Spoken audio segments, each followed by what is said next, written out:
Luftimet mes Izraelit dhe grupit terrorist të Hamasit vijuan edhe këtë të shtunë. Për të pestën javë me radhë, trupat ushtarake izraelite po bombardojnë nga toka, ajri dhe deti tunelet ku strehojnë militantët e grupit terrorist.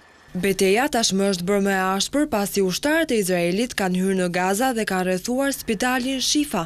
Ushtria izraelite e përshkroi spitalin si qendrën kryesore të komandimit të grupit radikal palestinez, duke shtuar se militantët e grupit po i përdorin civilët si mburoja njerëzore dhe se nën të ka krijuar bunker. Betejë pranë kësaj zone është ashpërsuar akoma më shumë, ndërsa furnizimet për civilët kanë mbaruar. Po ashtu, për shkak të mungesës së karburantit në spital, humbën jetën 5 pacient, përfshirë dhe një fëmijë pasi aparaturat dolën jashtë përdorimit. Ndërkohë palestinezët akuzuan trupat izraelit se po qëllojnë dhe ndaj civilëve, që ndodhen brenda apo jashtë spitalit.